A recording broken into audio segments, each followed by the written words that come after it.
নতুন, তুই থাম। সংসারের একটা নিয়ম আছে, মহেশ্বরী কি তোদের কথায় নেচে সেই নিয়ম ভাঙবে? হ্যাঁ, মেয়ে হলে কেউ তাকে বরণ করে ঘরে তোলে? মেয়ে হলে কেউ কক করে তাকে বরণ করে ঘরের ভেতর ঢোকায় না, এটাই নিয়ম।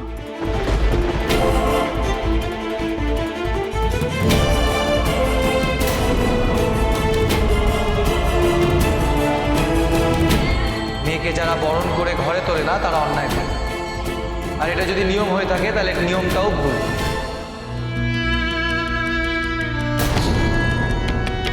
তুই থাম শঙ্কর, ভুল তো তোর বউ করেছে।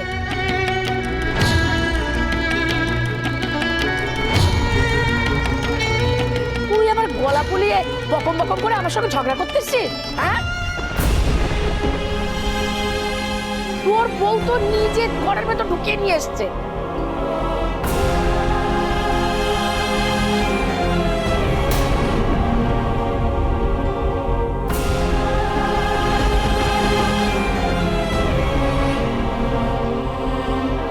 একটা মায়ের যে হায় লেগেছে, তার যে চোখের জল আমাদের ক্ষতি করেছে, সেটা প্রমাণ হয়ে গেল।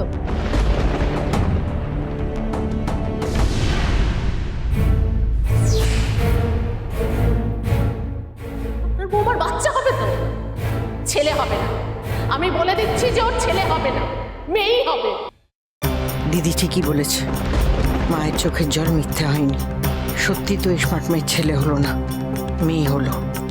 এই সব কিছুর জন্য তোর বউ দায়ী, একদম তোর বউ দায়ী।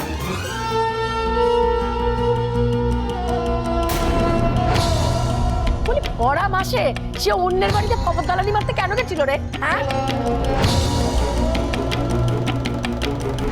তার বাড়িতে মেয়ে হয়েছে, তারা সেই নিয়ে তাদের বউকে অত্যাচার করছে, উনি গেছেন সেখানে তার ন্যায় বিচার দিতে। কেন, কি দরকার ছিল রে ন্যায় বিচার দেওয়ার জন্য?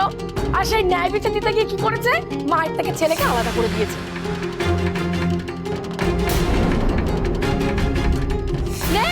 সে ফল ভোগ করে, এবার ওই হাপিত্তেশ করে মর।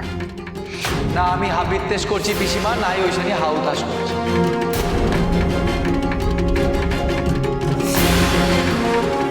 আমাদের মেয়ে হয়েছে, হ্যাঁ আমরা দুজনে খুব খুশি, খুব আনন্দ পেয়েছি।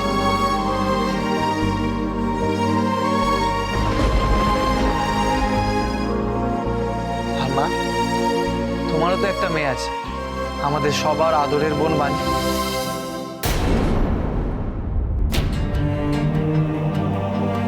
বাণীকে নিয়ে তো তোমার মুখে কোনোদিন এরকম কথা শুনিনি। তুমি নিজে একজন মেয়ের মা হয়ে আমার মেয়ের মুখ দেখতে চাইছো না? ভুলে যাস না, বাণী হবার আগে আমি 3 পুত্র সন্তানের জন্ম দিয়েছি।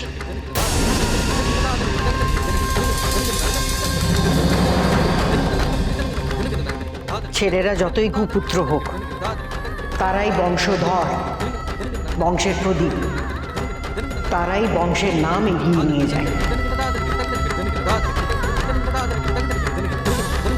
আমি আমার বংশধরের মুখ দেখতে চেয়েছিলাম, তোরা আমার এইটুকু আবদার রাখতে পারলি না।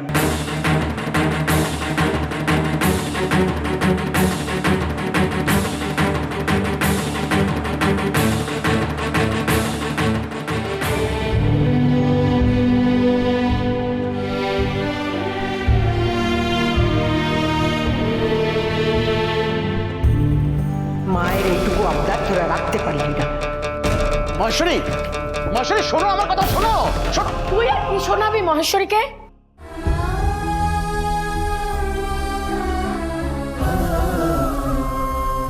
ওর মনটা একেবারে ভেঙে গেছে। এই যে সব আজকালকার দিনের ছেলে পুলে, এরা একটার বেশি দুটো ছেলে পুলের দায়িত্ব নিতে পারবে? হ্যাঁ পারবে? 1 বছরের মধ্যে একটা ছেলের জন্ম দিতে পারবে?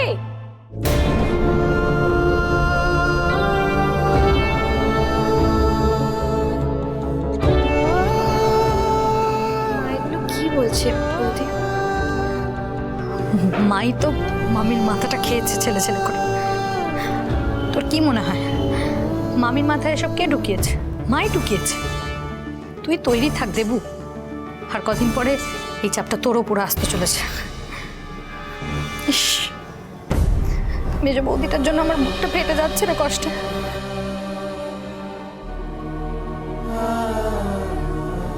জানিস আমার খুব ইচ্ছা করছে এক্ষুনি ছুটতে গিয়ে মেজ বৌদির মেয়েটাকে কোলে তুলে নিই। সে কি মেজদি ভাইয়ের মেয়েকে ধরতেও পারবো না? করিস না দেব, করিস না, এখন এসব করিস না। আগে সব কিছু একটু ঠান্ডা হতে দে, নাহলে মেজ বৌদিকে ওরা আরো ছাড়বে। মহেশ্বরী, মহেশ্বরী, থাক বাবা, মাকে ডাকতে হবে না। মা তো বলেই গেল যে আমার মেয়েকে বরণ করবে না।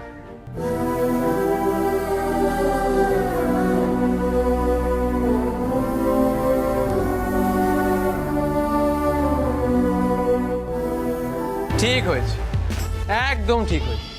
আন্টি আন্টি বলে আদিক্ষেতাটা এবার বন্ধ হবে।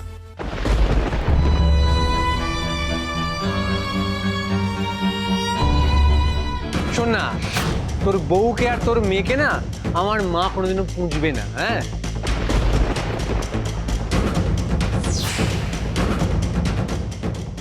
আর বলছিলাম যে বউকে আর মেয়েকে নিয়ে কি এভাবেই বাইরে দাঁড়িয়ে থাকবি? বড় ফোন ছাড়াই ঢুকে পড়। আমার মেয়ে এমনি এমনি বাড়িতে ঢুকবে না। আমার মেয়ে তো আর ফেলনা না।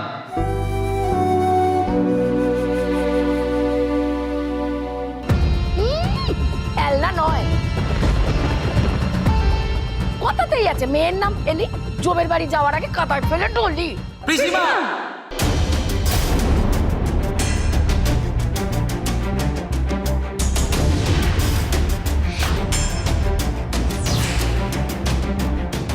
দিদি, তোর মুখে কি কিছুই আটকায় না? আমি হাত জোর করছি, দয়া করে চুপ কর, চুপ কর, চুপ কর। এই যে বৌমারা, এই সবাইকে আমি বলে দিলাম, কাউকে যেন আমি না দেখে ওই মেয়েকে বরণ করতে।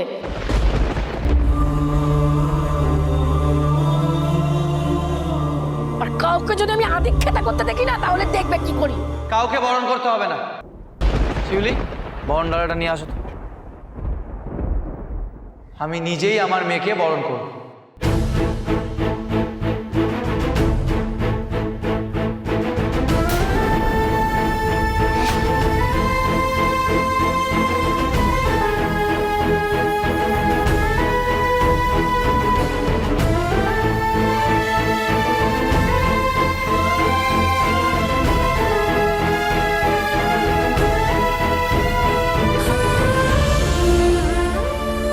এটাই দেখাচ্ছিল আমার বাপের পিঠেতে দাঁড়িয়ে।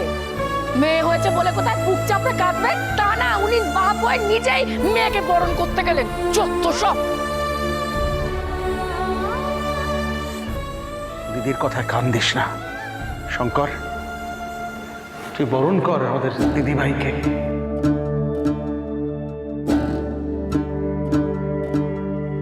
সেজ বৌমা তোরা শাঁখ বাজাবে, উলু দেবে, আমি বলেছি। আমি না দিদি, তুই কোনো কথা বলবি না, একটাও কথা বলবি না। হ্যাঁ মামা, করছি।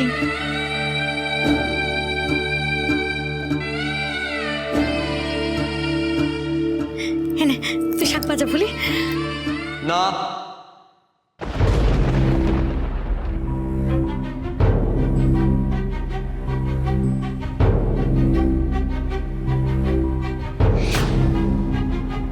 যে অনুষ্ঠানে মা নেই সেখানে তোমারও থাকার কোনো প্রয়োজন নেই। চলো। না, বাবা বলেছেন এখানে থেকে উলু দিতে, শঙ্খ বাজাতে, আর আমি সেটাই করব। আর তাছাড়া বৌদি ভাই তো আমার জন্য কম কিছু করেনি।